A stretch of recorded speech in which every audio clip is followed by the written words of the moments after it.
Hello बच्चे लोग, कैसे आप सब लोग बहुत बढ़िया होंगे। अरे तुम पढ़ाई कर रहे हो नहीं कर रहे हो? हाँ कर ही रहे होंगे, ठीक है ना। करते रहो, पढ़ाई करते रहो, जब तक सिलेबस नहीं होता एनसीईआरटी पढ़ते रहो, जितना घोट सकते हो उतना घोट लो, तुम्हारे लिए ही फ़ायदा है, ठीक है। तो समझ गए होंगे, नाम देखते समझ गए होंगे कि क्या पढ़ने वाला है अपन। आज से अपन स्टार्ट करेंगे ह्यूमन फिजियोलॉजी, ठीक है ना।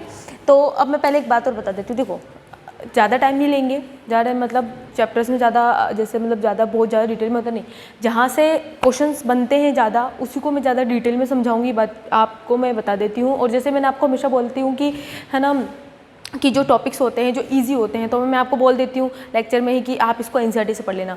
तो प्लीज़ पढ़ लिया करो, मुझे वैसे तो पता है कि तुम पढ़ लेते हो, लेकिन फिर भी मेरा तो काम है बोलने का, ठीक है बच्चों।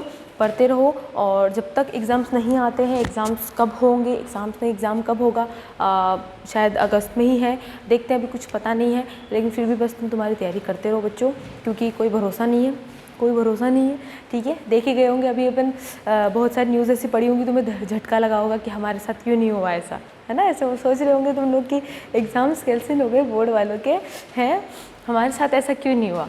होता है, कभी कभी होता है, ठीक है। तो बस अब आपको कुछ मत सोचो, मस्त आराम से पढ़ाई करते रहो। तो अपन स्टार्ट करते हैं ह्यूमन फिजियोलॉजी। अब तुम्हें पता है कि ह्यूमन में ज़्यादा, अब देखो अब तुम बच्चे हो नहीं, अब आप ड्रॉपर मतलब आपको इतना तो आइडिया है कि अपन ये सारी चीज़ें पढ़ के आ चुके हैं। तो मैं एक बार बता देती हूँ ऊपर से, देन फिर अपन अपना मेन टॉपिक स्टार्ट करते हैं, ठीक है। स्टार्ट करते हैं तो सबसे पहले आपको पता है कि ह्यूमन फिजियो के अंदर अपना 11th का सबसे मेजर पार्ट है जूलॉजी का, और यहाँ से मैक्सिमम क्वेश्चन भी बनते हैं, अच्छे से पता है आपको, है ना। अच्छा, आप ह्यूमन फिजियो में कम से कम कितने चैप्टर्स हैं, बुक में कितने हैं, 7 चैप्टर्स है ना। एक चैप्टर है अपना रिप्रोडक्शन वाला, वो आपके 12th का चैप्टर है, तो उसको अपन एंड में देख लेंगे जब ह्यूमन फिजियो खत्म हो जाएगा अपना।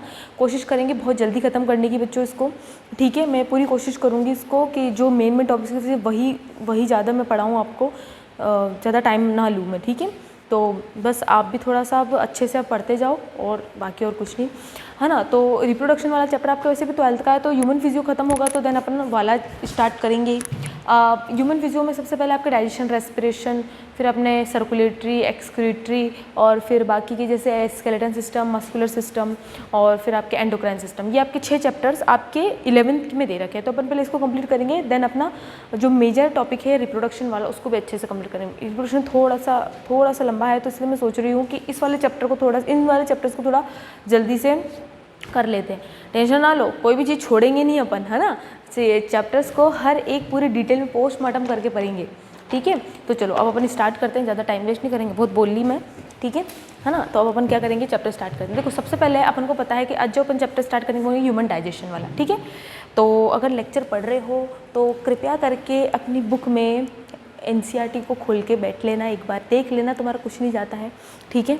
हाँ, तो स्टार्ट करते हैं ह्यूमन फिजियो में। जो अपन स्टार्ट करेंगे सबसे पहले चैप्टर कौन सा है, ह्यूमन डाइजेशन, ठीक है। तो सबसे पहले अपन करेंगे ह्यूमन डाइजेस्टिव सिस्टम, ठीक है। अब जैसे आपको पता है, सबका मीनिंग आपको ध्यान है, अब आप बच्चे नहीं हो, 11th क्लास में नहीं हो तुम, अब टावर नहीं हो तुम, थोड़े बड़े हो चुके हो।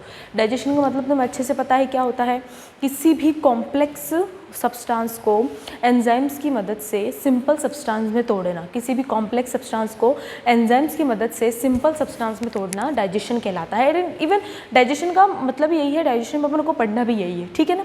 अच्छा, उसके साथ साथ बच्चों एक चीज़ और बताऊँ मैं आपको कि जैसे आपकी बुक में बहुत ही एक जो आपका ह्यूमन डाइजेशन वाला जो चैप्टर है उसमें फर्स्ट पैराग्राफ समरी देते हैं ना, उसमें फर्स्ट पैराग्राफ में एक लाइन लिख रखी है, वो आपको ध्यान रखनी है। मैं उसी एनसीईआरटी बेस्ड बताऊंगी, तो उसको ध्यान से उसको अंडरलाइन कर लेना, ठीक है। करी हो तो अच्छी बात है, नहीं करी हो तो कर लेना।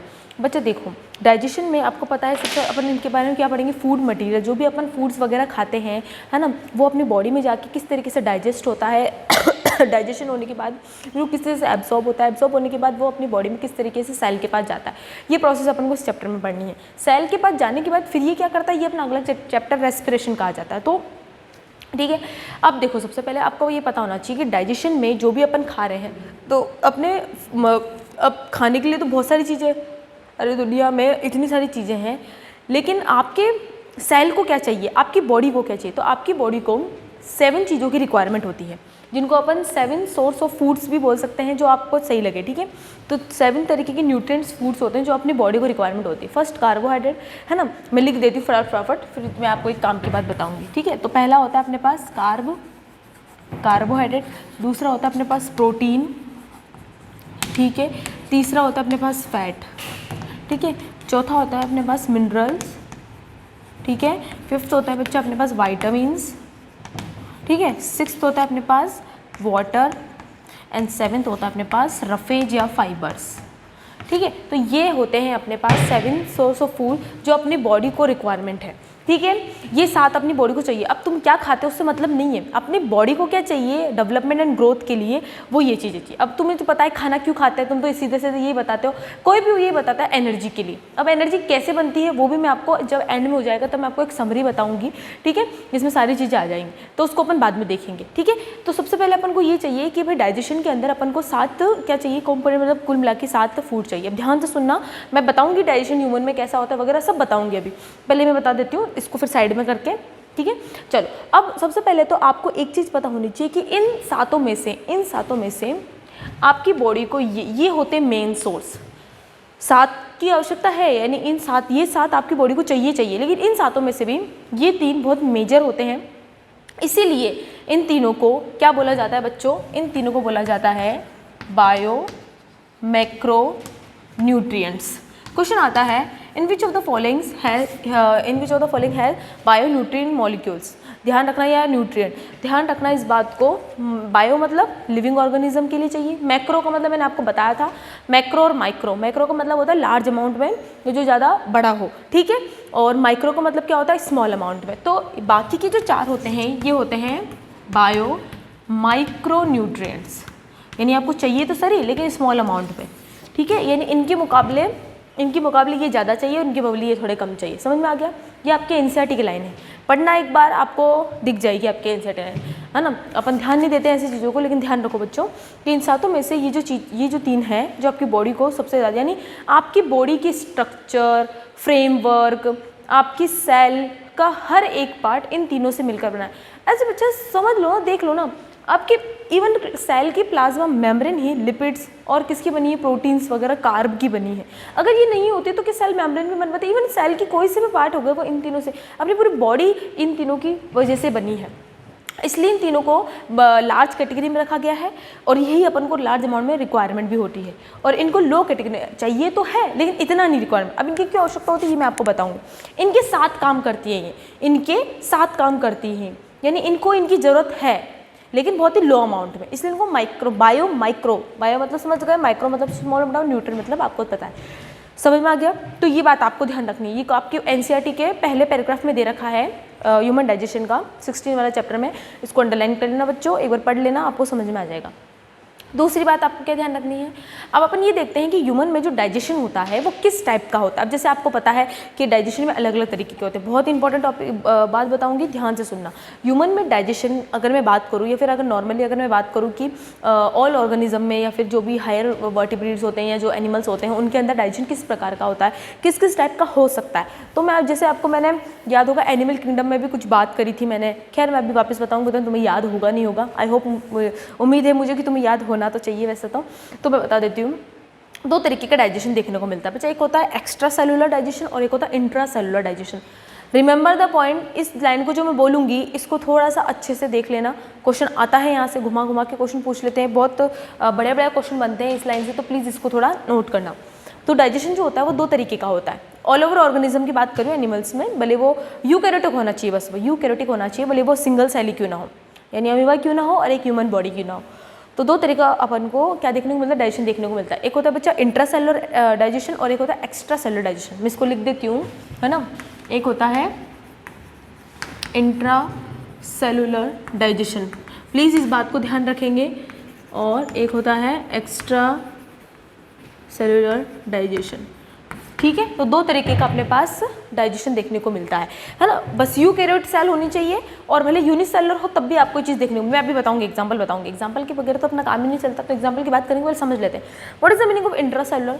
बच्चों आई होप आपको ये चीज़ पता होगी, नहीं पता तो कोई दिक्कत वाली बात नहीं। अब आप इस बात को ध्यान रखना, ठीक है, कंफ्यूजन भी होगा तो ध्यान रखना इस बात को, ठीक है।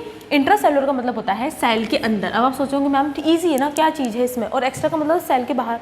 बच्चों देखो आपको एक बात बता दो, जैसे मान लो ये कोई ऑर्गेनिज्म है, ठीक है, मान लो कोई ऑर्गेनिज्म है, मान लो अमीबा है, लो कौन है, अमीबा मान लेते, एग्जाम्पल के लिए अमीबा मान लेते। अमीबा के पास फूड पार्टिकल, ये क्या है, फूड है, ये कोई फूड पार्टिकल है। अभी कैसे जाएगा कैसे लेगा ये मुझे नहीं आता है, मुझे पता है कि ये अमीबा क्या करेगा, एंडोसाइटोसिस की मदद से इस सॉलिड पार्टिकल को अपने अंदर इनगल्फ करेगा।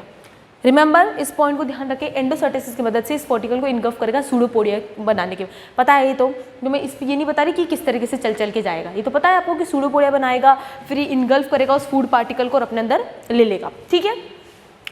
अब इससे आपको डाइजेशन में क्या मदद मिला, देखो मैंने आपको बोला डाइजेशन में एक रिएक्शन लिख रही हूँ मैं, उस रिएक्शन को ध्यान रखेंगे। क्या रिएक्शन है वो, कि कोई भी complex food material simple form में टूटता है with the help of enzymes, with the help of enzymes. यही होता है डाइजेशन की डेफिनेशन। आपको कुछ याद नहीं रखना, बस रिएक्शन याद रखो, किसी भी कॉम्प्लेक्स फूड को सिंपल फॉर्म में तोड़ना है with the help of enzyme, उसको अपन डाइजेशन बोलते हैं। अब सुनो, अब डाइजेशन अपनी बॉडी करें, देख सिंगल सेल ऑर्गेनिज्म करें। मैंने आपको बोला था अगर कोई सेल डेवलप्ड है, डेवलप्ड बोल रही हूँ मैंने, ये नहीं बोला कि मल्टी सेलर है, मैंने बोला डेवलप्ड है, और वो यूकैरियोटिक सेल होती है, और बोले सिंगल सेल ही हो, ये मल्टी सेल या फिर ऑर्गन सिस्टम ही क्यों ना हो, उस सेल के अंदर एंजाइम्स होते हैं जो उस कॉम्प्लेक्स मटेरियल को तोड़ने का काम करते हैं। अब बच्चा इंट्रासेलुलर का मतलब होता है कि वो ऑर्गेनिज्म इस फूड को अपने अंदर लेगा, इस फूड को अपने अंदर लेगा और अपनी ही सेल के अंदर एंजाइम सीक्रेट करके इसको कॉम्प्लेक्स से सिंपल में बनाएगा और अंदर ही इसको एब्जॉर्ब कर लेगा। इसे कहते हैं इंट्रासेलुलर। तो इंट्रासेलुलर का मतलब होता है कि सेल के अंदर ही एंजाइम को सीक्रेट करके उस फूड पार्टिकल को कॉम्प्लेक्स से सिंपल फॉर्म में बना के और वहीं पर एब्जॉर्ब कर लेना कहलाता है intracellular digestion. Clear, got it, ये बात आपको ध्यान रखना है। एक्स्ट्रा में क्या होता है, यही मान लो कोई सेल है, कोई भी सेल है, मान लो फंजाई है ना, मैं आपको एग्जांपल बता रही हूँ, उस पर नोट करना बच्चों, और ये फूड पार्टिकल है। तो फंजाई कभी भी इस फूड पार्टिकल को अपने अंदर इनगल्फ नहीं करेगी जब तक ये पूरी तरह से डाइजेस्ट नहीं हो जाता। तो फंजाई उसी इन्वायरमेंट में बाहर एंजाइम सीक्रेट करेगी, वो एंजाइम्स बाहर इन्वायरमेंट में ही इस पार्टिकल का क्या करेंगे, डाइजेस्ट करेंगे, और जब ये डाइजेशन होने के बाद जब ये सिंपल फॉर्म में टूट जाएगा और ये सिंपल फॉर्म फिर ये फंजाई एब्जॉर्ब कर लेगी। तो this is called extra cellular, कि सेल के बाहर जब एंजाइम सीक्रेट होके किसी कॉम्प्लेक्स को सिंपल फॉर्म में तोड़ते हैं और फिर वो सिंपल फॉर्म टूटकर फिर वो ऑर्गेनिज्म उसको एब्जॉर्ब कर लेती है बाहर से, तो उसको बोलते हैं एक्स्ट्रा सेलुलर डाइजेशन। अब मैंने जो एग्जाम्पल बताया ना, इसको नोट करना। अमीबा में इंट्रासेलुलर डाइजेशन होता है, आपको पता है, और फंजाई में एक्स्ट्रा सेलुलर डाइजेशन होता है। यही रीज़न है, यही आपसे क्वेश्चन पूछा जाता है फंजाई का और अमीबा में भी पूछे जाते हैं, बहुत ही कॉमन है जो आपको ध्यान होनी चाहिए बच्चा। लेकिन अपन को इन दोनों से तो मतलब नहीं, अपन को मतलब अपनी ह्यूमन बॉडी से। ह्यूमन की बॉडी में आपको लग ही रहा होगा कि ह्यूमन की बॉडी में एक डाइजेशन होता है इंट्रासेलुलर, दिखने में दिख रहा है, कोई दिक्कत, क्योंकि अपन बाहर ही खाते हैं, अपन थोड़ी ना बाहर की तरफ अंदर की तरफ खाना खाते हैं, तो अपन थोड़ी बाहर थोड़े एंजाइम सीक्रेट करते हैं और फिर उसको एब्जॉर्ब करते हैं, ऐसा तो कुछ नहीं, तो अपन अंदर खाते हैं। लेकिन ये रॉन्ग है, अपनी बॉडी में बच्चा एक्स्ट्रा सेलुलर डाइजेशन होता है। प्लीज़ रिमेंबर द नोट, मैंने क्या बोला, अपनी बॉडी में एक्स्ट्रा सेलुलर डाइजेशन होता है। अब आप बोलोगे मैम क्या मजाक कर रहे हो, बच्चा मजाक नहीं कर रही हूँ, मैंने अभी एक लाइन क्या बोली उस बात को ध्यान से सुना आपने। मैंने क्या बोला, मैंने बोला कि एक्स्ट्रा सेलुलर का मतलब होता है जब कोई सेल, बॉडी नहीं, जब कोई सेल अपनी हजारों लाखों करोड़ों सेल से मिलकर बनी अपनी बॉडी, जब कोई सेल एंजाइम को बाहर सीक्रेट करके, सेल से बाहर, बॉडी से बाहर नहीं बोला मैंने बोला सेल से बाहर एंजाइम को सीक्रेट करके डाइजेशन करे और फिर उसको इन्वायरमेंट से एब्जॉर्ब करे, तो ये बात मैंने बोली, तो उसको अपन एक्स्ट्रा सेलुलर बोलते हैं। तो बच्चा बुद्धि लगाओ, एक बात बताओ, ये अपनी एलिमेंट्री कैनाल है या नहीं है, आपको इतना तो ध्यान होगा। हाँ बिल्कुल मैम, कोई दिक्कत वाली बात नहीं है। आप जो खाना खाते हो, ये खाना यहाँ आ गया, मान लो खाना, ये क्या है, फूड है, ये क्या है, अपना फूड है, ठीक है। अब एक बात बताओ, मुझे एक बात बताओ, अगर मैं आपसे एक सिंपल से क्वेश्चन से बोलूँ, आपको ऐसा लग रहा होगा कि मैम ये इंट्रासेलुलर है क्योंकि बॉडी के अंदर गया, बट बच्चा मैं आपसे क्या बोल रही हूँ, सेल की बात कर रही हूँ, ना कि बॉडी की बात कर रही हूँ। एक बात बताओ, मान लो यहाँ पर गैस्ट्रिक ग्लैंड है, ठीक है, क्या है आपको पता है ना, स्टमक में गैस्ट्रिक ग्लैंड होती है, इतना तो बच्चा पता ही होगा। गैस्ट्रिक ग्लैंड 6 टाइप की सेल्स से मिलकर बनता है, made up of 6 types of cells. वो खैर अपन बात करेंगे इसके आगे। मुझे एक बात बताओ, ये फूड पार्टिकल क्या इस स्टमक के अंदर चला गया? ऐसा नहीं है, ये स्टमक की कैविटी के अंदर ही था। तो इस गैस्ट्रिक ग्लैंड की जो सेल थी उसने इस कैविटी के अंदर ही, इस कैविटी के बाहर, मतलब इस कैविटी के अंदर यानी सेल से बाहर एंजाइम सीक्रेट करे हैं। बल्कि ना कि ऐसा हुआ कि इस गैस्ट्रिक ग्लैंड की, ये गैस्ट्रिक ग्लैंड कुछ ऐसी होती है, अगर ध्यान हो तो ऐसी होती है गैस्ट्रिक ग्लैंड, ठीक है बच्चों, और बहुत सारी अलग अलग सेल से मिलकर बनती है, ठीक है। खैर अपन बात करेंगे। अभी फूड पार्टिकल यहाँ है, अब ये एक सेल है, मैं ना कि बॉडी की बात कर रही हूँ ना ग्लैंड की बात कर रही हूँ, मान लो एक सेल की बोला है मैंने क्योंकि नाम में सेल आ रहा है बच्चों, ठीक है। तो ये सेल इस फूड पार्टिकल को अंदर नहीं लेता है, बल्कि ये सेल एंजाइम सीक्रेट करेगी अपने से बाहर, यानी अपनी सेल से बाहर सीक्रेट करती है। अब वो भले ही वो फूड पार्टिकल अपनी बॉडी की कैविटी में हो, भले एनवायरनमेंट में हो, बात तो वही है ना। तो आया समझ में आपको?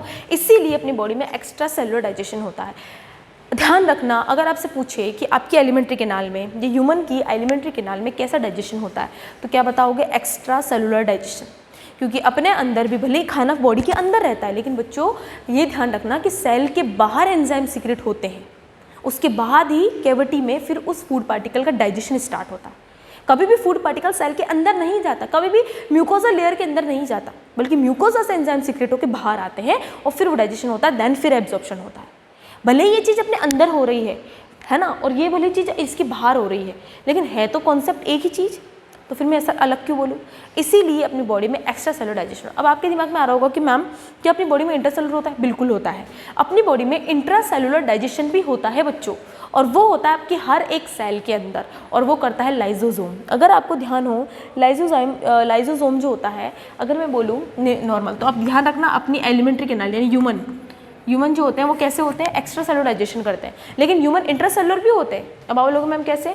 एलिमेंट्री कैनाल में तो भले इंट्रासेलुलर नहीं होता, लेकिन हाँ मान लो ये एक सेल है अपनी, ये न्यूक्लियस है और ये लाइजोसोम्स है। मान लो यहाँ पर कोई फॉरेन पार्टिकल है, कोई पार्टिकल है, ठीक है। अब ये सेल क्या करना चाहती है? इसको मारना चाहती है। तो अब ये क्या करेगी बताओ?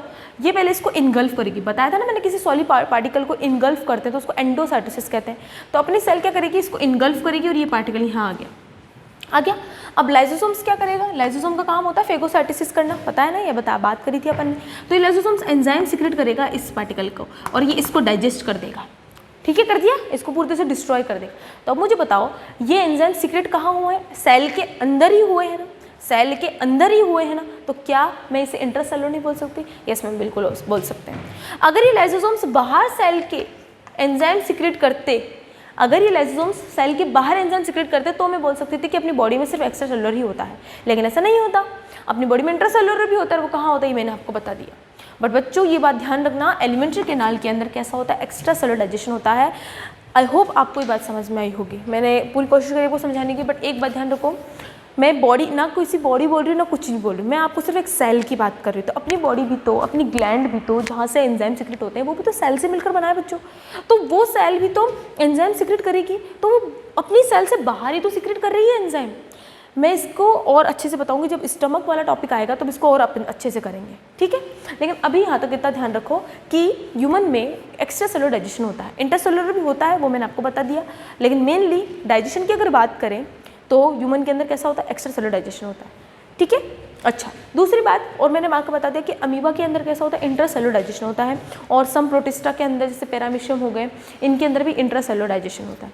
फंजाई में कैसे देखने को मिलता है? फंजाई की बॉडी क्या करती है? इन्वायरमेंट के बाहरी एंजाइम सीक्रेट करती है और फिर उसको डाइजेस्ट करती है। जब वो पूरी तरह से डाइजेस्ट हो जाता है, पच जाता है, उसके बाद उसे एब्जॉर्ब कर लेती है इन्वायरमेंट से। आप जैसे ब्रेड का ले लो, रोटी का ले लो, कुछ भी, मतलब कोई भी एग्जाम्पल ले लो, वंजा इज सेप्रोफिटिक ना, तो कोई भी डेड डिकेइंग मटेरियल होता है ना उसके ऊपर वो एंजाइम सीक्रेट करेगी, देन उसको फिर वो क्या करती है, एब्जॉर्ब करती है। ठीक है, तो ये बात आपको ध्यान रखनी है। चलो, तो ये बात आपको समझ में। अब अपन को ये देखना है कि ह्यूमन की बॉडी के अंदर जो एक्स्ट्रा सेलुलर डाइजेशन होता है वो किस टाइप से होता है, किस तरीके से होता है। तो मतलब अगर मैं एलिमेंट्री कैनाल को बनाऊँ तो एलिमेंट्री कैनाल के अंदर बहुत सारे ऑर्गन्स आते हैं, जैसे आपका बकल कैविटी आ गया, ईसोफेगस आ गया, स्टमक, स्मॉल इंटेस्टाइन, लार्ज। अब उसके अंदर आखिर ऐसा क्या स्ट्रक्चर है जिसकी वजह से वो डाइजेस्ट करेगा। ठीक है, चलो तो अपन देखते हैं। तो ये एक नोट वाली बात थी जो अपन ने करी कि ह्यूमन में एक्स्ट्रा सेलुलर डाइजेशन होता है, जो अपन ने अच्छे से देखा। इसको आप अपने एनसीईआरटी में लिख लेना। जो पॉइंट्स मैंने अभी आपको बताए थे जैसे बायो, मैक्रो और माइक्रो वाले, उसी के साथ इस पॉइंट को नोट कर लेना, बहुत इंपॉर्टेंट है, ध्यान रखना इस बात को। चलो तो अब अपन देखते हैं। सबसे पहले तो आपको ये ध्यान होना चाहिए अपने अंदर जो एलिमेंट्री कैनाल होती है या अपना जो डाइजेशन होता है वो कंप्लीट डाइजेस्टिव सिस्टम कहलाता है। रिमेंबर करो, याद करो, मैंने एक चीज़ बताई थी आपको, याद होगा जब मैं आपको एनिमल किंगडम पढ़ा रही थी तब मैंने आपको कुछ एक पॉइंट बताया था डाइजेस्टिव सिस्टम से रिलेटेड, कि अगर किसी बॉडी के अंदर या किसी ऑर्गेनिज्म में एलिमेंट्री कैनाल की 2 ओपनिंग्स होती है तो उसे कंप्लीट एलिमेंट्री कैनाल या कंप्लीट डाइजेस्टिव सिस्टम कहते हैं। ठीक है, और जो हायर वर्टिब्रेट्स में ऐसा होता है, और जिसकी एलिमेंट्री कैनाल के पास सिर्फ एक ही सिंगल ओपनिंग होती है उसको इनकम्प्लीट डाइजेस्टिव सिस्टम कहते हैं। यानी उस एक ही ओपनिंग से वो खाना भी खाएगा और उसी एक ही ओपनिंग से अपने वेस्ट को बाहर निकालेगा। प्लेटीहेल्मिन्थेस के अंदर अपन ने बात पढ़ी थी कि उसमें इनकम्प्लीट डाइजेस्टिव सिस्टम होता है। याद आ रहा है? आई होप आपको याद होगा बच्चों, जो मैंने आपको चीख कर चिल्ला के बताई थी, ये बात की याद रखना जो क्वेश्चन पूछा जाता है। ठीक है, अब ह्यूमन के अंदर तो अपन ने 2 बात देखी। पहला, ह्यूमन में कैसा होता है, एक्स्ट्रा सेलुलर डाइजेशन। वैसे तो दोनों होता है लेकिन डाइजेशन की बात कर रहे हैं, एक्स्ट्रा सेलुलर डाइजेशन, तो इसलिए मैं एक्स्ट्रा सेलुलर लिख रही हूँ।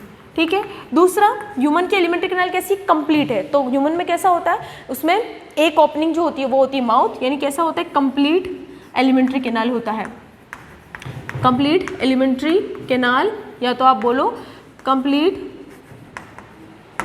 Digestive system. समझ आ गया बच्चों? ये बात मैंने आपको फिर बता देती हूँ मैं आपको। जैसे ये एक कैनाल बनाई मैंने आपको, ठीक है, समझ आ गया, ये है माउथ, यानी एलिमेंट्री कैनाल अगर आप उसको कंप्लीट बोल रहे हो या कंप्लीट डाइजेस्टिव सिस्टम बोल रहे हो तो उसके पास एक ओपनिंग में तो माउथ होगा और दूसरी ओपनिंग उसकी क्या कहलाएगी, एनस कहलाएगी। दूसरी ओपनिंग कौन सी होती है बच्चों, एनस होती है। अब दूसरी बात और सुनो, माउथ जो होता है बच्चों वो कहाँ होता है, जैसे मैंने आपको बताया था। अब ये तो आप बोलो मैम कि ना ये तो हमको आता है, बच्चों सुनो, ये वाला पार्ट वेंट्रल होता है, पीछे वाला पार्ट डॉर्सल होता है। याद आ रहा है, मैंने एक बात बताई थी, आगे वाला हिस्सा अपना वेंट्रल कहलाता है, पीछे वाला जो होता है अपना डॉर्सल कहलाता है। माउथ जो होता है वो किस साइड होता है, वेंट्रल साइड, और जो एनस होता है वो होता है डॉर्सल साइड। ठीक है, अगर आपसे पूछे कि एलिमेंट्री कैनाल की डॉर्सल ओपनिंग को क्या कहते हैं तो क्या बताओगे, एनस। एलिमेंट्री कैनाल की वेंट्रल ओपनिंग को क्या कहते हैं तो क्या बताओगे, माउथ कहते हैं। समझ में आ गया? ठीक है, दूसरी बात आपको मैं एक बात बता दूं, माउथ को आप एंटीरियर ओपनिंग भी कहते हैं। इसको क्या बोलते हैं बच्चों, एंटीरियर ओपनिंग। क्या बोलेंगे, एंटीरियर ओपनिंग बोलेंगे। और एनस को क्या बोलेंगे, पोस्टीरियर ओपनिंग। किसकी, एलिमेंट्री कैनाल की। बच्चों ये बात ध्यान रखना, आपको ये पता थी, मुझे अच्छी बात है कि आपको ये चीज़ आती थी, बट ये दोनों बात और ध्यान रखना, एलिमेंट्री कैनाल की वेंट्रल एंड एंटीरियर ओपनिंग कौन सी कहलाती है, माउथ। ठीक है, और एलिमेंट्री कैनाल की डॉर्सल और पोस्टीरियर ओपनिंग कौन सी कहलाती है, एनस कहलाती है। ठीक है, जिससे वेस्ट बाहर निकलता है और इससे आप इंजेक्शन खाना खाते हो। ठीक है, समझ में आ गया? चलो बढ़िया, तो ये बात अपन ने कर ली। इसके बाद तो अपने 2 बातें देखी। अच्छा, और देखो, एलिमेंट्री कैनाल अपनी बॉडी में और ज़्यादा डेवलप होती है जो अपनी 4 वॉल से मिलकर बनी है। खैर अपन इसको आगे डिस्कस करेंगे, बट अभी लिख नहीं रही, मैं बता रही हूँ। एलिमेंट्री कैनाल जो होती है बच्चों वो ऐसी नहीं होती, मैंने तो ऐसे बता दिया सिंपल आपको, लेकिन माउथ से स्टार्ट होने तक और एनस तक खत्म होने तक बच्चों बीच में ये एलिमेंट्री कैनाल अपने आप को मॉडिफाइड कर लेती है। मॉडिफाइड मतलब अलग अलग ऑर्गन्स में बदल देती है, जिसमें सबसे पहला नंबर आता है अपना बकल कैविटी। देखा जाए तो बकल कैविटी को एलिमेंट्री कैनाल में नहीं लेते हैं, लेकिन फिर भी बच्चों खाना यहीं से डाइजेस्ट होने स्टार्ट हो जाता है, इसलिए अपन इसको इंक्लूड कर देते हैं एलिमेंट्री कैनाल की एंटीरियर ओपनिंग माउथ से। देखा जाए तो एलिमेंट्री कैनाल की रियल ओपनिंग अगर देखा जाए ना बच्चों, वो होती है गलेट। खैर मैं भी इसकी बात करेंगे, लेकिन अगर आपके पास ऑप्शन आए क्वेश्चन तो आप माउथ ही लगा कर आना, क्योंकि आपकी एनसीईआरटी में माउथ ही बकल कैविटी ही दे रखा है। लेकिन क्यों अपन ऐसा नहीं बोल सकते, खैर मैं भी आपको अभी इसकी बात आगे बताऊं। तो मैंने आपको बोला कि आपकी यही एलिमेंट्री कैनाल, ये आपका डाइजेस्टिव सिस्टम। अब देखो बच्चों, किसी के भी नाम के पीछे सिस्टम लग जाता है तो इसका मतलब होता है कि जब बहुत सारे, अपनी बॉडी की बात करूँ, जब बहुत सारे ऑर्गन्स है ना एक साथ मिलके एक ही पर्टिकुलर फंक्शन को करने में जुट जाएं तो उसको अपन सिस्टम कहते हैं। तो डाइजेस्टिव सिस्टम ज़रूरी नहीं है कि अब जैसे मैं आपको बोलूँ कि अपना जो पेट होगा वो पूरा डाइजेस्ट कर दे, ऐसा नहीं हो सकता। पेट अकेले नहीं डाइजेस्ट कर सकता अपनी बॉडी के अंदर अपने खाने को। पेट के साथ यानी स्टमक के साथ इंटेस्टाइन, अपने इसोफेगस, अपना माउथ है ना, मतलब ये सारी चीज़ें मिलके ही डाइजेशन में मदद करेंगी, तब जाके डाइजेशन कंप्लीट होगा अपनी बॉडी में, वरना अदरवाइज नहीं होगा। तो बस यही ऑर्गन्स है। तो अब देखो, अब अपन अगर देखें ध्यान से तो डाइजेस्टिव सिस्टम में अपने पास कुछ ऑर्गन्स होते हैं और कुछ ग्लैंड्स होती हैं जिनको अपन डाइजेस्टिव ग्लैंड्स बोलते हैं। ठीक है, तो मैं यहाँ पर लिख देती हूँ डाइजेस्टिव सिस्टम में अपने कुछ ऑर्गन्स हैं, तो यहाँ पर लिख देती हूँ मैं ऑर्गन्स, ठीक है, और यहाँ लिख देते हैं अपन ग्लैंड्स। चल, तो ऑर्गन कौन से होते हैं? ऑर्गन में सबसे पहले आता है आपका माउथ। माउथ को अपन यहाँ पर बकल कैविटी लिखेंगे। खैर मैं भी बताऊँगी आपको, पहले बस इसको लिख दे, बकल कैविटी हो गया। ठीक है, माउथ के बाद आपके कौन आएगा? फिर आते हैं अपने फेरिंग्स। फेरिंग्स को अपन रेस्पिरेटरी में भी पढ़ते हैं। ठीक है, क्यों पढ़ते हैं इसका रीज़न मैं आपको बताऊंगी। उसके साथ फिर अपने तीसरा कौन सा है? तीसरा अपने पास ईसोफेगस। ठीक है, चौथा अपना स्टमक, पांचवा अपना बच्चों है स्मॉल इंटेस्टाइन और छठा अपने पास लार्ज इंटेस्टाइन। ठीक है, तो ये तो अपने हो गए ऑर्गन्स। अब ग्लैंड्स की बात करते हैं। ग्लैंड्स में आता है सलाइवरी ग्लैंड। एसजी का क्या मतलब है? Salivary gland. फिर दूसरी कौन सी आती है? लिवर। लिवर में ही गॉल ब्लैडर आ जाएगा और उसके साथ आता है अपना पेनक्रियास। तो ये अपने पास ये ऑर्गन्स है। तो आपको ध्यान रखना है कि अगर आपसे पूछे कि इनमें से कौन सी डाइजेस्टिव ग्लैंड, ये आ रखा है क्वेश्चन, ये आपके पूछे जा चुके हैं ऐसे क्वेश्चंस, बहुत आते थे पहले, आते थे अब नहीं आते, बट आ रखे हैं। आप क्वेश्चन सॉल्व करोगे तो आपको ऐसे क्वेश्चंस मिलेंगे कि इनमें से कौन सा एक डाइजेस्टिव ग्लैंड नहीं है। ठीक है, तो ध्यान रखना, डाइजेस्टिव ग्लैंड अपनी बॉडी के अंदर 3 होती है, इसमें बता रही हूँ मैं, है ना, और ऑर्गन्स आपके ये होते हैं। तो ये सारे के सारे अपने क्या होते हैं? इसमें होते हैं। लेकिन एक बात और मैं बताऊँ आपको, एक मजेदार बात बताऊँ, एलिमेंट्री कैनाल सिर्फ और सिर्फ जो मॉडिफाइड होती है वो सिर्फ यही होती है। ये तो अलग ऑर्गन्स होते हैं जो साथ में जुड़े हुए रहते हैं एलिमेंट्री कैनाल के साथ। पता चला? मतलब आप कभी भी नोटिस कर लेना, ये सारे के सारे आपके एक ही ट्यूब है, माउथ से लेकर एनस तक आपके सारे के सारे ये ट्यूब है, ये पूरी सब जुड़े हुए एक दूसरे से, इसके बाद ये, इसके बाद ये, इसके बाद ये। लेकिन अगर इनकी बात करें तो ये इनके साथ तो नहीं होती, लेकिन इनके पास में होता है। अब बकल कैविटी के अंदर क्या एलिमेंट्री कैनाल में सलाइवरी ग्लैंड आती है क्या? नहीं आती। सलाइवरी ग्लैंड तो अपने माउथ में पाई जाती है पास में, जो डाइजेशन में मदद करेगी। तो मैंने क्या बोला? डाइजेशन में मदद करने वाले ऑर्गन्स के नाम लिखेंगे विथ ग्लैंड्स। तो वो कौन कौन से अपन ने लिख दिए। तो पहले तो आपको आने चाहिए बच्चों। ये ऐसे क्वेश्चंस बन जाते हैं, पहले बनते थे सब्जेक्टिव क्वेश्चन बनते थे तो ऐसे ऊट पटांग से क्वेश्चन आते थे, तो तुम्हें भेजे में ये सारी चीज़ें आ जानी चाहिए, मतलब ऐसे क्वेश्चन पूछ लेते थे, तो तुम ध्यान रखना। ठीक है, चलो अब ध्यान रखेंगे इस बात को। नेक्स्ट, अब ये आपको ये बात क्लियर हो गई। तो अपन को अब क्या पढ़ना है? सबसे पहले अब देखो, अब मैं यहाँ पर कुछ टर्म्स लिख रही हूँ, ध्यान से सुनेंगे आप। ठीक है, डाइजेशन की जो प्रोसेस होती है, ये ह्यूमन डाइजेशन होता है, वो 5 प्रोसेस में कंप्लीट होता है। पहला होता है आप करोगे ingestion. What is the meaning of ingestion? Ingestion का मतलब होता है कि आपने उस खाने को मुंह में खाया, आपने खाने को, अरे भाई एलिमेंट्री कैनाल में लो तो सही, उसके बाद तो डाइजेशन होगा। तो इंजेशन का एक ही मतलब होता है, इससे पढ़ना कुछ भी नहीं है, खत्म हो गया, शुरू होने से पहले खत्म हो जाता है ये कि हाँ आपने उस खाने को खाया, उसी को इंजेशन बोलते हैं। ठीक है, आप एलिमेंट्री कैनाल में उस फूड को लेते हो, उसको इंजेशन बोलते हैं। इनका मतलब होता है अंदर लेना। दूसरा होता है डाइजेशन, और यही अपन को पढ़ना है। अब आपने उस खाने को खा लिया, अब उस खाने का टुकड़े होंगे, यानी अब उस खाने को तोड़ा जाएगा, तो क्या होगा? उसका डाइजेशन होगा। डाइजेशन का मतलब मैं लिख चुकी हूँ ऊपर, कॉम्प्लेक्स मटेरियल को जो आपने खाया है एंजाइम की मदद से उसको सिंपल में तोड़ा जाएगा। यही आपकी पूरी प्रोसेस अपन को इस चैप्टर में पढ़नी है एक्चुअली में, वो है डाइजेशन। ठीक है, तो यही वाला अपन को टॉपिक मेन पढ़ना है। डाइजेशन होने के बाद उसका क्या होगा? एब्जॉर्प्शन होगा। क्या होगा बच्चों? एब्जॉर्प्शन होगा। ठीक है ना, एब्जॉर्प्शन मतलब जो आपने सिंपल फॉर्म में बदल दिया है, डाइजेस्ट करने के बाद जब आपने कॉम्प्लेक्स को सिंपल फॉर्म बदल दिया, तो ये सिंपल फॉर्म अभी आपकी पूरी एलिमेंट्री कैनाल में ही है। ये सिंपल फॉर्म अभी आपके एलिमेंट्री कैनाल में ही है। अब इस एलिमेंट्री कैनाल से आप आपके ब्लड में भेजो एब्जॉर्ब करके, जब भी तो ब्लड फिर उसको पूरी आपकी बॉडी तक लेकर जाएगा। तो एब्जॉर्प्शन में क्या होगा? ये सिंपल फॉर्म एब्जॉर्ब होके इंटेस्टाइन की तरह एब्जॉर्ब होके कहाँ जाएगा? आपके, है ना, ब्लड में जाएगा, तो उसको अपन एब्जॉर्प्शन बोलेंगे। तीसरा होता है assimilation. Assimilation. What is the meaning of assimilation, है ना। अब इसका क्या मतलब होता है, एसिमिलेशन का मतलब होता है कि अब जो खाना ब्लड में आ गया, तो अब ये खाना जो ब्लड में पहुंचा है, अब ये ब्लड क्या करेगा, आपकी बॉडी की हर एक सेल तक पहुंचा देगा। तो ये सिंपल फॉर्म जो होगा ब्लड से आपकी सेल तक पहुंचना एसिमिलेशन कहलाता है। ठीक है, अभी भी काम खत्म नहीं हुआ है, भले एब्जॉर्ब हो चुका है ब्लड तक आ गया, लेकिन ब्लड का काम भी तो अभी शुरू हुआ कि ब्लड अब उसे क्या करेगा, अपनी बॉडी की हर एक सेल तक पहुंचाएगा, हर एक सेल तक पहुंचाएगा, तो उसे एसिमिलेशन कहते हैं। और जो अनडाइजेस्टेड फूड होता है, अनडाइजेस्टेड फूड मतलब जो पचा नहीं है, आपके लिए टॉक्सिक बनाएगा, उसको एनएस के थ्रू बाहर निकालना, तो उसको अपन क्या बोलेंगे, ईजेशन कहते हैं। यानी जो भी टॉक्सिक सब्सटेंस होते हैं, अनडाइजेस्टेड फूड होता है ना, जो अपनी बॉडी में डिजोल्व नहीं हो सकता, अपनी बॉडी के लिए खतरनाक है, डेंजरस है, टॉक्सिक सब्सटेंस बनाएगा, उसको अपनी बॉडी से एनएस के थ्रू बाहर निकालना ईजेशन कहलाता है। ई मतलब बाहर, इन मतलब अंदर। ठीक है, तो ये 4-5 प्रोसेस हैं जो आपके डाइजेशन में देखने को मिलती है, लेकिन अपन को पढ़नी कौन सी है इस चैप्टर में, डाइजेशन एंड अब्जॉर्प्शन।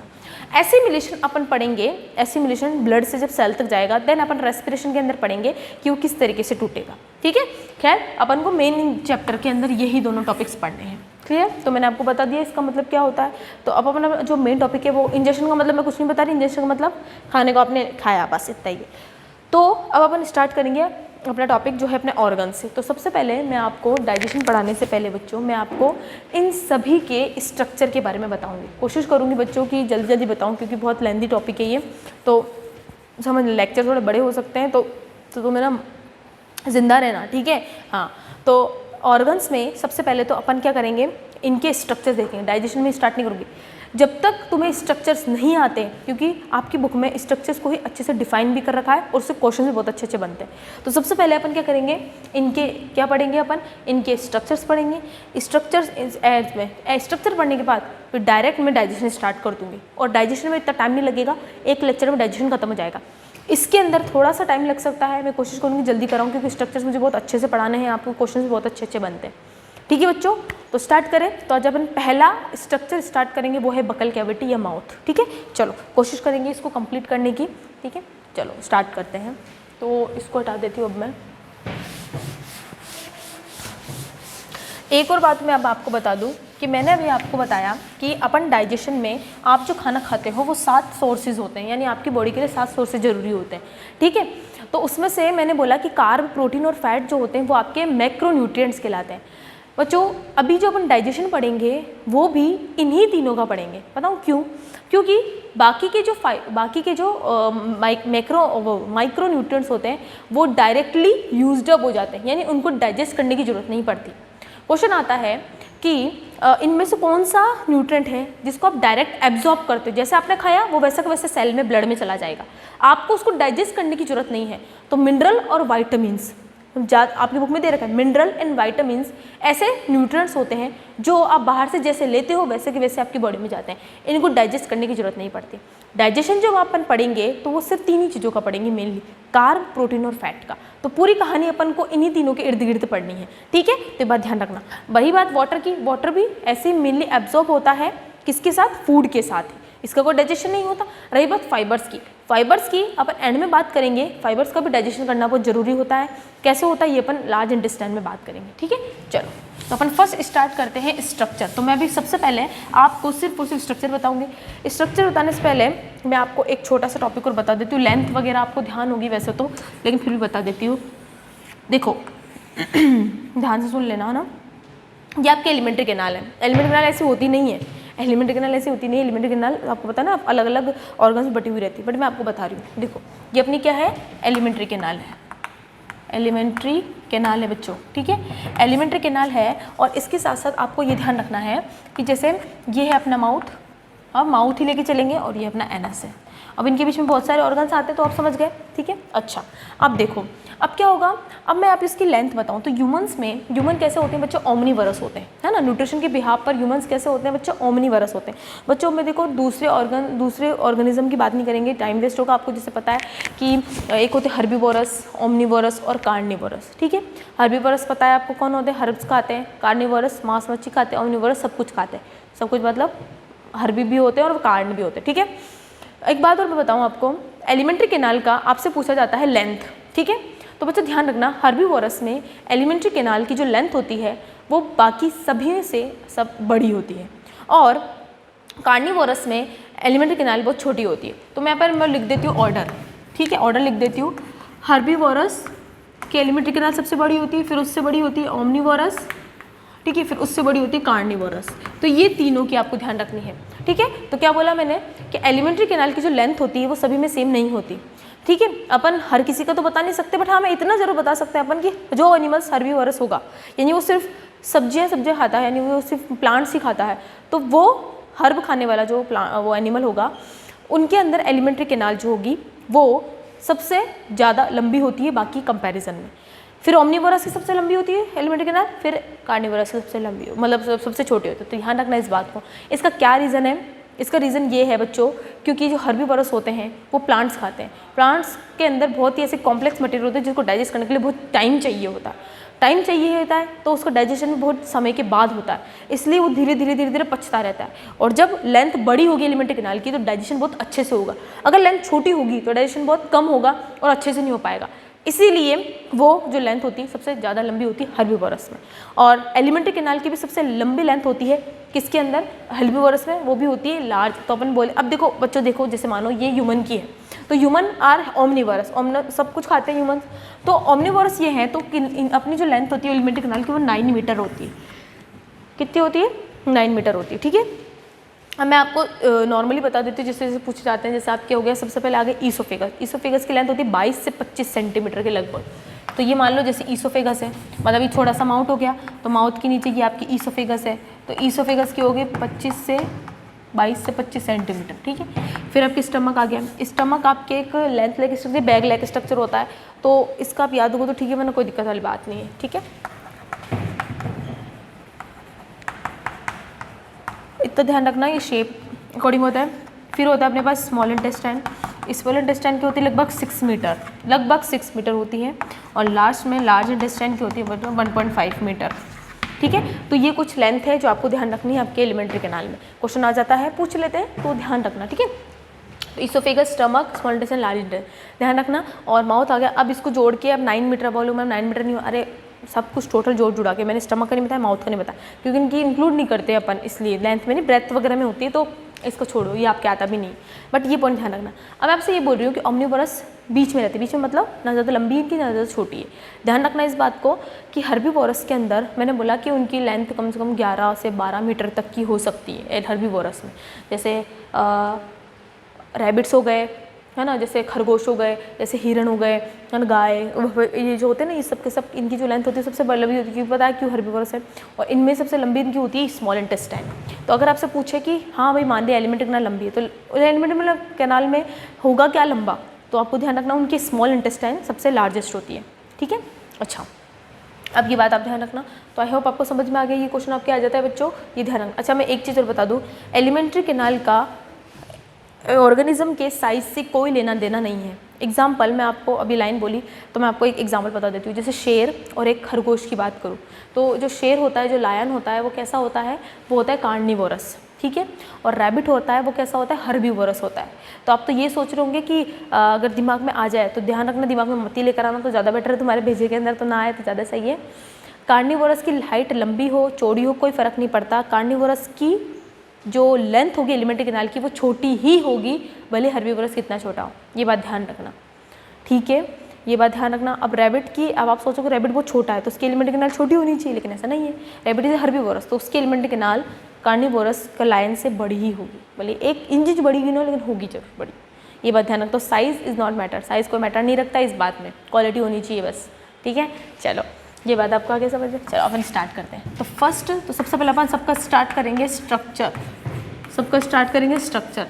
तो सबसे पहले अपन सबका स्टार्ट करेंगे स्ट्रक्चर, देन उसके बाद स्ट्रक्चर मतलब अंदर से एनाटमी और मॉर्फोलॉजी। तो अपन ने अपन की सबकी एनाटमी पढ़ेंगे, अपन अंदर से कैसे दिखते हैं वगैरह वगैरह। तो सबसे पहले अपन पढ़ेंगे माउथ। अब मैं आपको डायग्राम बना देती हूँ, मेरा सबसे फेवरेट डायग्राम है बच्चों ये। हाँ, दिख रहा है? कोई इंसान बना हुआ है यहाँ पर एक, है ना? हाँ, ये इसके कान है, ये इसके कान, ठीक है, सही है, बिल्कुल ठीक लग रहा है। आई होप सही लग रहा होगा तुमको तो, है ना? लो अब ठीक है। हाँ, तो ये कुछ ऐसा बना हुआ है अपने पास, ये कोई इंसान है। अब what is the meaning of mouth and buccal cavity? क्यों हम इसे एक नहीं लिख सकते, क्यों हमने इसको अलग अलग लिखा? बच्चों देखो, माउथ जो होता है वो अपनी एलिमेंट्री कैनाल की एंटीरियर ओपनिंग होती है। लिप्स वो ओपनिंग जिससे आप सिर्फ खाना अंदर लेते हो, ठीक है, यानी लिप्स से ढके हुए वो ओपनिंग जिससे आप खाना लेते हो, जिससे आप बोलते हो, उसको माउथ बोलते हैं।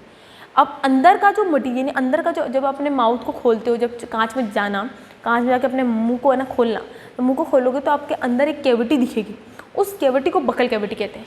तो माउथ में कोई डाइजेशन नहीं होता, माउथ में कोई चीज़ नहीं होती, माउथ सिर्फ एक सिंगल ओपनिंग है जिससे आप खाने को अंदर लोगे, यानी खाने को आप बकल कैविटी में लेते हो। तो बच्चों ये तो है अपना माउथ, ये तो है माउथ, और ये जो है ना, ये जो पार्ट होगा इसे कहेंगे बकल कैविटी, है ना। ये नेजल चैम्बर है आपका, ठीक है, लेकिन ये क्या होती है अपनी बकल कैविटी। और इसी बकल कैविटी में अपने 3 स्ट्रक्चर्स पाए जाते हैं, टीथ, टंग और सलाइवरी ग्लैंड, ठीक है। तो अगर आपसे पूछे, वैसे तो आया नहीं है अभी तक, फिर भी अगर ध्यान रखो, ये नॉलेज की चीज़ें हैं, माउथ और बकल कैविटी भले एक में रखते हैं, इसको एक ही मानते, कोई दिक्कत वाली बात नहीं है ना, एक में ही पढ़ते हैं, लेकिन फिर भी ध्यान रखो कि बकल कैविटी, कैविटी शब्द क्या होता है बच्चे? खाली जगह। कैविटी का मतलब क्या होता है? खाली जगह, खाली जगह। इसका मतलब मैं आपको पहले बता चुकी हूँ, ये बात आप नोट करेंगे कि कैविटी का क्या मतलब होता है? खाली जगह। क्लियर? अब बकल कैविटी के अंदर आपको 3 स्ट्रक्चर्स देखने को मिलेंगे, यानी जो अगर आपके टीथ, टंग और सलाइवरी ग्लैंड होते हैं वो आपके बकल कैविटी के अंदर होते हैं, ना कि माउथ में होती है, ठीक है। बोल देते हैं अपन, बोलने में अलग चीज़ है, लेकिन अब ध्यान रखना ये अलग, ये वो वैसे नहीं होता, ठीक है। चलो, तो अब बकल कैविटी में आपको 3 चीज़ें देखने को मिलेगी, ठीक है। एक तो आपके टीथ, ठीक है, एक होते हैं आपके, क्या होते हैं बच्चों? टंग, ठीक है, और एक कौन सी होती है बच्चों आपके? एक होते हैं आपके सलाइवरी ग्लैंड, ठीक है। तो ये तीनों चीज़ें आपकी बकल कैविटी में होती है, ना कि माउथ में होती है। बोलने के लिए बोल सकते हैं, लेकिन फिर भी ध्यान रखो, ठीक है।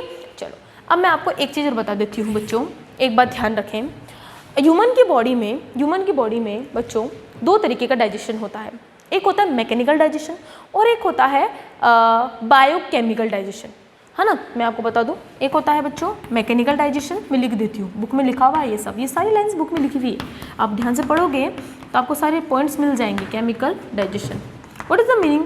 क्या मतलब इनका? मैकेनिकल डाइजेशन का मतलब होता है कि जब आपने सिर्फ एक बड़े से मॉलिक्यूल को बाहर से पीट कर छोटे छोटे पीसेस में तोड़ दिया, और वो कौन काम करता है अपनी बॉडी में? वो करते हैं अपने टीथ। तो टीथ अपनी बॉडी में मैकेनिकल डाइजेशन करते हैं, इतने बड़े पार्टिकल को छोटे छोटे पीसेस में तोड़ेगा। लेकिन केमिकल डाइजेशन वो होता है जो एंजाइम की मदद से होगा, ठीक है, जिसमें एंजाइम सीक्रेट होंगे और वो एंजाइम्स उसको कॉम्प्लेक्स से सिंपल फॉर्म में बनाएंगे, उसको केमिकल डाइजेशन बोलेंगे। अब इसमें अपन में आ गया बायो क्यों लगाया, समझ गए, क्योंकि बायो के अंदर यानी अपनी लिविंग बॉडी में एंजाइम सीक्रेट हो रहे हैं, तो इसलिए बायो केमिकल डाइजेशन बोल दिया। समझ में आ गया? तो एंजाइम्स की मदद से जो डाइजेशन होता है उसको अपन बायो केमिकल डाइजेशन बोलते हैं, ठीक है। अगर वो अपनी बॉडी में सीक्रेट हो रहा है तो ध्यान रखना, नॉर्मली आप उसको केमिकल डाइजेशन भी बोल सकते हो अगर वो बॉडी से बाहर सीक्रेट हो रहा है तो, ठीक है। और मैकेनिकल डाइजेशन वो होता है जिसमें आप सिर्फ एक बड़े से मॉलिक्यूल को, लार्ज मॉलिक्यूल छोटे छोटे पार्टिकल्स में तोड़ते हो, टाइनी पार्टिकल्स में तोड़ते हो, उसको अपन केमिकल डाइजेशन बोलते हैं, ठीक है, जो आपके टीथ करते हैं। अब मैं आपको याद होगा, यहीं से मुझे एक बात याद आ रही है, ठीक है, मैं बता देती हूँ, वैसे तो बता देती हूँ, तुम क्या याद रखोगे, तुम मैं को याद रखोगे फिर तुम देखो। अगर आपको ध्यान हो बच्चों, मैंने आपको बताया था किसमें? पक्षियों के अंदर, पक्षी यानी बर्ड्स में टीथ नहीं होते, उनकी बीक होती है, तो फिर वो जो खाना लेते हैं उसका डाइजेशन कैसे होता है?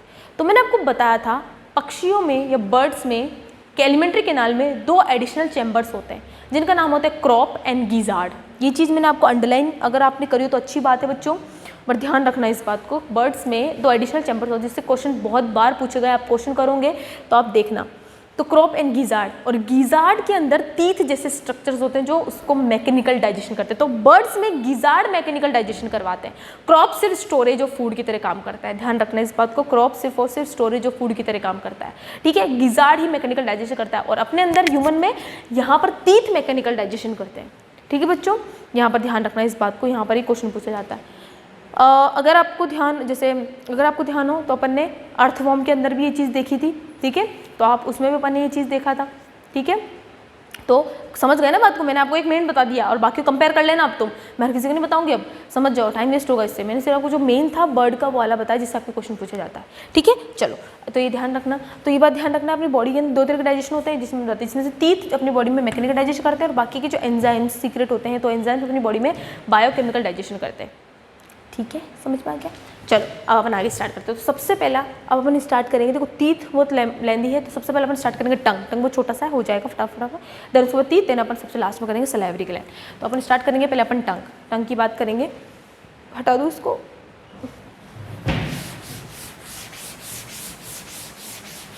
हाँ, तो इसको मैं यहाँ ही बना देती हूँ। तो सबसे पहले बकल कैविटी का पहला स्ट्रक्चर की बात करते हैं बच्चों, और वो है अपने पास टंग। ठीक है, टंग जो होती है बच्चों, जो जीभ होती है, अपनी बॉडी की सबसे मस्कुलर एक स्ट्रॉन्गेस्ट मसल कहलाती है। इसमें कोई हड्डी नहीं होती, सिर्फ ये मसल्स की बनी होती है, ध्यान रखेंगे इस बात को। ये जो होती है स्ट्रॉन्गेस्ट मसल से मिलकर बनती है। वैसे अपनी बॉडी में स्ट्रॉन्गेस्ट मसल्स और भी बहुत होती हैं, लेकिन ये वन ऑफ देम है, उनमें से एक है। ठीक है, अच्छा, इस जो टंग होती है, पहले मैं इसके फंक्शंस बता देती हूँ। आपको पता है कि अपने ये डाइजेशन में कैसे मिलते हैं, इसके फंक्शन क्या होता है। पहला, अपने खाने को, जब आपने कभी नोटिस करा होगा कि जब आप खाना खाते हो तो कभी आप नोटिस करा होगा कि आप जब खाने को दांतों से तोड़ते हो तो आपकी जीभ भी घूमती।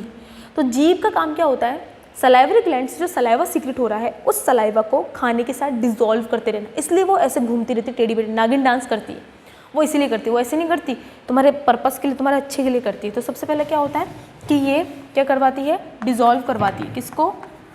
Dissolve food with saliva. समझ में आ गया? अच्छा, बढ़िया बात। दूसरा इसका काम क्या होता है, स्पीकिंग, बोलने में मदद करना। ठीक है, बोलने में मदद करना।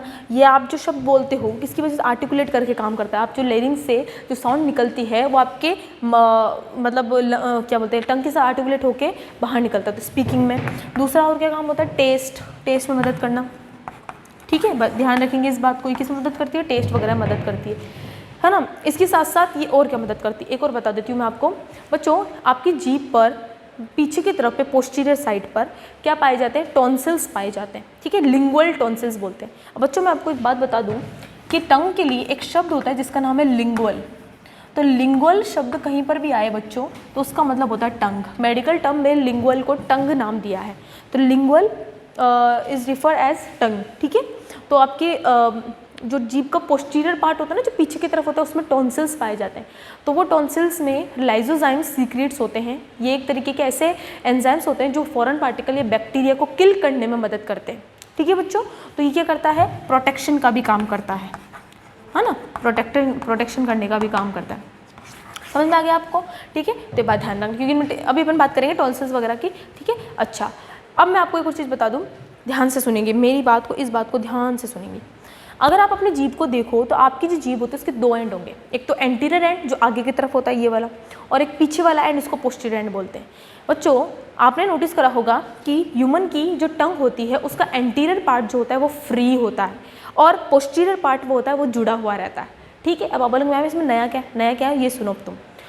अगर मैं फ्रॉग की बात करूँ, एम्फीबियंस की बात करूँ बच्चों, तो एम्फीबियंस में पीछे वाला पार्ट, जो पीछे वाली जो होता है पार्ट, वो यानी पोस्टीरियर पार्ट फ्री रहता है और एंटीरियर पार्ट जुड़ा हुआ रहता है। यानी देखो ऐसा होता है, उनकी टंग ऐसे होती है, ऐसे होती है उनकी टंग। ठीक है, ये पीछे की तरफ होती है। तो पीछे होता है ये वाला हिस्सा कहलाता है उनका पोस्टीरियर, और ये वाला कहलाता है एंटीरियर। तो उनकी जो टंग होती है ये एंटीरियर पार्ट तो जुड़ा हुआ रहता है उनकी, है ना, लोअर जबड़े से, नीचे वाले जबड़े से, और ऊपर ये वाला जो पार्ट होता है ना पोस्टीरियर वाला, ये पीछे की तरफ क्या रहता है, उनको फ्री रहता है। अपने अंदर ऐसा होता है, अपने अंदर ऐसी होती है। तो ये वाला पार्ट पोस्टीरियर तो जुड़ा हुआ है और अपने अंदर ये वाला फ्री है, लेकिन अब वो आप बोलोगे मैम कैसे, तो वो यूँ करते हैं और फिर खाने को ऐसे निकल जाते हैं, डायरेक्ट निगल जाते हैं खाने को। क्या समझ में आ गया? तो ध्यान रखना कि एम्फीबियंस में पीछे वाला जो पोस्टीरियर टंग होती है वो जुड़ी हुई नहीं रहती, वो फ्री रहती है, और एंटीरियर जुड़ी रहती है। अपने अंदर एंटीरियर फ्री रहता है और पोस्टीरियर जुड़ा रहता है। क्लियर? अब क्वेश्चन ये आता है कि मैम आपके एनसीईआरटी में लिख रखा है, इसको देखना बच्चों, कि जो पोस्टीरियर पार्ट जो जुड़ा रहता है आपकी लोअर जबड़े से, वो किससे जुड़ा रहता है। ठीक है, ये क्वेश्चन आपके पूछा गया है बच्चों, तो ये ध्यान रखेंगे सबके सब। तो मैं आपको बता दूं कि मान लो जैसे ये आपकी जीभ है ना, ये आपकी जीभ है, ठीक है, और ये यहाँ से ऐसे जुड़ी हुई रहती है। ठीक है, पोस्टीरियर पार्ट ऐसे जुड़ा हुआ रहता है।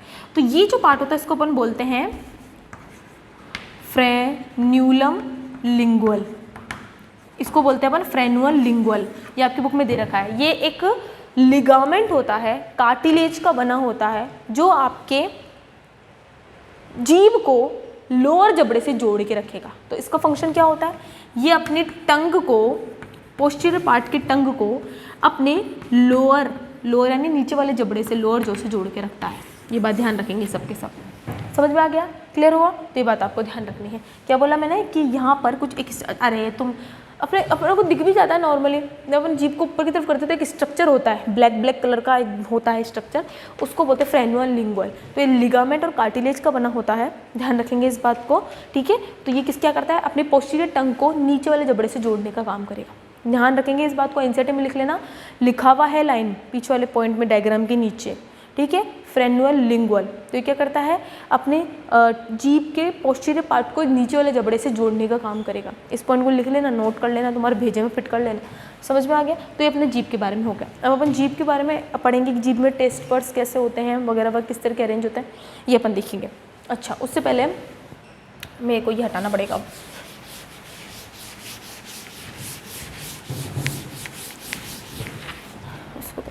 ठीक है, हाँ। अब सुनो, आप यहाँ पर, अब यहाँ आ जाओ।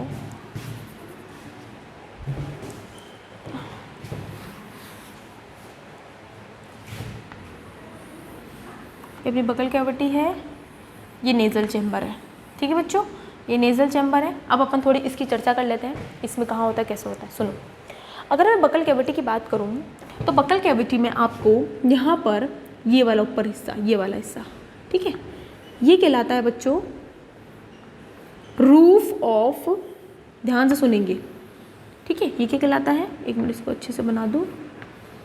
ये हिस्सा आपका कहलाएगा बच्चों रूफ ऑफ बकल कैविटी, ठीक है। आप अरे अपने जीभ का जो ऊपर की तरफ करते हो तो ऊपर वाला हिस्सा नहीं होता क्या, उसको अपन बोलते हैं रूफ ऑफ बकल कैविटी, ठीक है। और इस हिस्से को अपन बोलते हैं बच्चों पैलेट, PALATE। ये आपके क्वेश्चन पूछा गया है, जो इस बात को ध्यान रखना। तो जो ऊपर वाला हिस्सा होता है ना अपन बकल कैविटी, उसको अपन क्या बोलते हैं, पैलेट बोलते हैं, ठीक है। पैलेट के दो पार्ट होते हैं, आगे वाला पार्ट में छोटे छोटे से रिजिस प्रेजेंट होते हैं जिनको अपन रफ पैलेट बोलते हैं, और पीछे वाला पार्ट बहुत ही स्मूथ होता है। तो ये वाला जो होता है इसमें प्रेजेंट होते हैं रगी, क्या बोलते हैं इसको, रगी बोलते हैं, क्या बोलते हैं, रगी, ठीक है। तो इसमें क्या, रगी मतलब होता है एक कांटे जैसी स्ट्रक्चर होती है। अब जब ऊपर वाले, अब अपन आगे वाले हिस्से को आप जब जीभ से टच करते हो तो आपको बहुत खुरदरा लगता है, लेकिन जब जीभ को जब पीछे की तरफ लेकर जाते हो, ऊपर से टच करते हो तो बहुत स्मूथ हो जाता है। तो ये जो पैलेट होता है आगे वाला, इसको अपन बोलते हैं रगी, या फिर इसको बोलते हैं अपन रफ पैलेट बोलते हैं। इसको क्या बोलते हैं बच्चों, रफ पैलेट बोलते हैं। और जो पीछे वाला होता है बच्चों, उसको अपन क्या बोलते हैं, स्मूथ पैलेट, ठीक है। वो पीछे की तरफ रगी नहीं होती, उसमें स्मूथ पैलेट होते हैं, ठीक है। इसका काम कुछ नहीं होता, ग्रिप बनाने का काम करता है। जो आप खाना खा रहे हो उस खाने को अच्छे से तोड़ने के लिए ग्रिप बनाने का काम करता है कौन, ये रगी, बस इतना सा काम होता है इसका। ये तो हो गया roof of the buccal cavity. अब मैं अगर आपसे पूछूं कि floor of the buccal cavity का फ्लोर किसे कहेंगे, तो बच्चों वो होता है आपकी टंग। तो टंग के लिए आप यहाँ पर ये लिखो कि it is a floor of buccal cavity.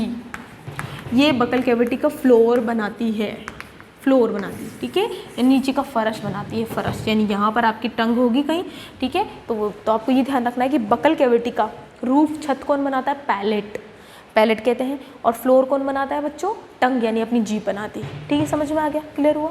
चलो, तो ये बात आपको ध्यान रखना, ठीक है। और इसमें पैलेट में आपको आगे की तरफ कुछ मतलब रफ जैसे स्ट्रक्चर दिखेंगे जिसको अपन रगी कहते हैं, तो उसको हार्ड पैलेटाइन बोल सकते हैं। यहाँ पे क्या बोन होती है बच्चों, यहाँ पर क्या बोन होती है, इसको हार्ड पैलेटाइन बोन कहते हैं। वो खैर अपना है नहीं, वो स्केलेटल सिस्टम में आएगा, ठीक है। और पीछे की तरफ आपकी सॉफ्ट पैलेटाइन बोन होती है जो अपनी कार्टिलेज से ज़्यादा बनी होती है, ठीक है।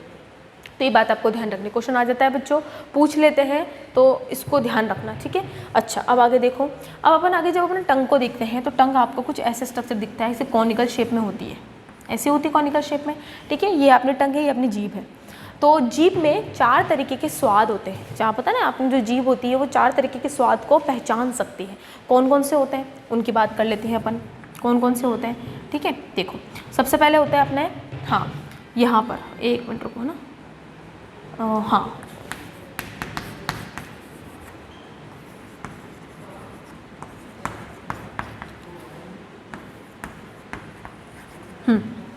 ये वाला जो हिस्सा होता है वो बिटर यानी कड़वे के लिए होता है।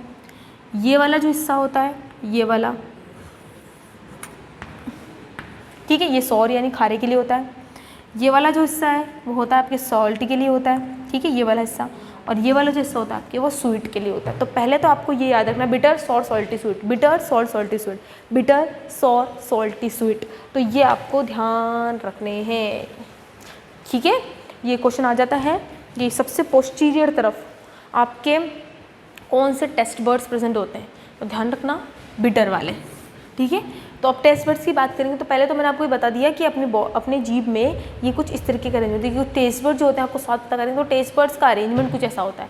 वो टेस्ट बर्ड जो कड़वे स्वाद के लिए रिस्पॉन्सिबल होंगे वो पीछे की तरफ होंगे, वो टेस्ट बर्ड जो खारे के लिए प्रेजेंट होंगे वो यहाँ बीच में होंगे, वो टेस्ट बर्ड जो यहाँ होंगे वो यहाँ, और जो स्वीट के लिए तो सबसे आगे की तरफ होते हैं।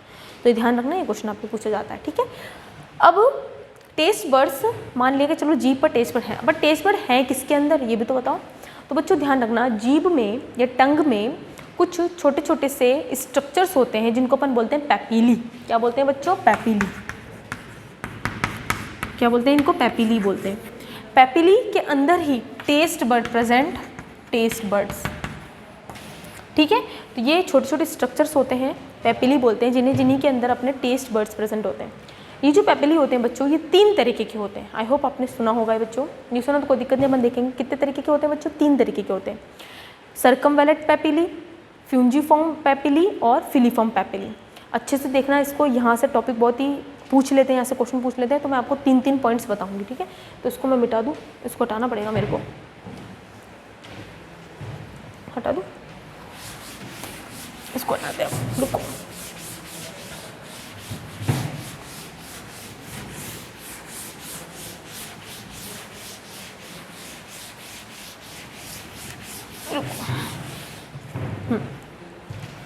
देखो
ठीक है, ये 3 तरीके के पैपिली होते हैं। सर्कमवेलेट नाम में ये बहुत इजी है, टेंशन मत लो, एक पॉइंट अच्छे से देख लेते हैं। ये सबसे लार्जेस्ट होते हैं, सबसे लंबे होते हैं। ये होते हैं मीडियम, इनका साइज़ मीडियम होता है, और ये सबसे स्मॉलेस्ट होते हैं। पहली बात तो ये याद रखेंगे। क्वेश्चन आ जाता है सबसे लार्जेस्ट पैपिली कौन से होते हैं, तो ध्यान रखना सर्कमवेलेट, ठीक है। अब एक बात बताओ, जो चीज़ ज़्यादा बड़ी होती है वो नंबर में कम होती है, और जो चीज़ ज़्यादा छोटी होती है नंबर में ज़्यादा होती है, बात पता रखिए। तो ये जो होते हैं ना, ये होते हैं नंबर में कम होते हैं, यानी ज़्यादा से ज़्यादा 7 या 8, ठीक है। इनका नंबर मीडियम होता है, और इनका नंबर होता है हाई इन नंबर। समझ में आ गया बच्चों? ठीक है। अब इनके शेप की बात कर लेते हैं। सर्कम में सर्कम आ रहा है, सर्कम मतलब होता है सर्कल, तो इनका शेप कैसा होगा? सर्कुलर, यानी ऐसा होगा इनका शेप, ठीक है। ये कैसे होते हैं? ये फंजी मतलब फंजाई में आते हैं मशरूम्स, तो ये कैसे होते हैं? मशरूम जैसे होते हैं। कैसे होते हैं ये? मशरूम जैसे होते हैं, ठीक है। फिलीफॉर्म, ये आप याद रख लेना, बिल्कुल ऐसे इन्वर्टेड वी, मतलब ऐसे होते हैं ये, ऐसे होते हैं, ठीक है। बहुत ही स्मॉल होते हैं, वो छोटे छोटे से कॉनिकल जैसे होते हैं, है ना, ये क्या आप लिख सकते हो यहाँ पर, कॉनिकल इन शेप, ठीक है। ध्यान रखना इस बात को। अब अपन बात करते हैं सबसे मेन टॉपिक की। सर्कमवेलेट में टेस्ट बर्ड प्रेजेंट होते हैं, फंजीफाई में भी टेस्ट बर्ड प्रेजेंट होते हैं, लेकिन फिलीफॉर्म में टेस्ट बर्ड नहीं पाए जाते। ये बात आप ध्यान रखेंगे। यही क्वेश्चन आता है कि टंग के किस पैपिली में टेस्ट बर्ड एब्सेंट्स होते हैं, नहीं पाए जाते फिलीफॉर्म में। बच्चों ये क्वेश्चन आपके बहुत बार पूछ रहा है, आप पेपर उठा के देखना, आपको ये क्वेश्चंस मिलेंगे, ठीक है। तो ये बात आपको ध्यान रखनी है। अब सर्कमवेलेट वाले बता देती हूँ जो आपको दिखते भी हैं, बाकी का तो मुझे नहीं पता, बाकी के बहुत छोटे होते बच्चों जो आपको नॉर्मली सीन नहीं होते, बट सर्कमवेलेट आपको दिखते हैं। जब आप अपनी जीभ को निकालते हो तो पीछे की तरफ आपको कुछ ऐसे स्ट्रक्चर्स दिखते हैं, ये देखो ऐसे गोल जैसे स्ट्रक्चर दिखते हैं, यही होते हैं वो सर्कमवेलेट पेपिली, ठीक है बच्चों। ध्यान रखना इसी के अंदर वो टेस्ट पर प्रेजेंट होते हैं अपने। तो ये कैसे होते हैं बच्चों, ऐसे वी शेप में, इन्वर्टेड वी शेप में अरेंज होते हैं। तो सर्कमवेलेट पेपिली किससे कैसे अरेंज होते हैं, इन्वर्टेड वी शेप में अरेंज होते हैं। ये भी क्वेश्चन आता है आपके, समझ में आ गया। तो ये बात आपको ध्यान रखनी है। तो टेस्ट बर्ड्स का मैंने आपको बता दिया, इससे ज़्यादा नहीं पूछेंगे। अगर आप ये वाला तो ध्यान ही रखना कि सबसे स्मॉलेस्ट होते हैं वो सबसे लार्जेस्ट होते हैं, नंबर में ज़्यादा कम होते हैं, नंबर में ज़्यादा होते हैं, ये मीडियम है, इसमें टेस्ट में प्रेजेंट होंगे, लेकिन इनका शेप भी आपको ध्यान रखना है। तो मैंने आपको याद करने तरीके बता दिया, तो ये बातें आप ध्यान रखना, ठीक है। तो अपने बकल कैविटी के अंदर फर्स्ट टंग अपन ने कंप्लीट कर लिया, ठीक है। बुक में एक बार देख लेना, वैसे तो हो गया शायद मेरे हिसाब से, तो ठीक है। तो टंग के बारे में जितना मैंने था उससे ज़्यादा ही बताया आपको, आप इसको एक बार देखोगे, ठीक है। चलो तो अपन आगे वाले लेक्चर में कंटिन्यू करेंगे अपन बकल कैविटीज में अपन टीथ और सैलिवरी ग्लैंड, ठीक है। चलो थैंक यू।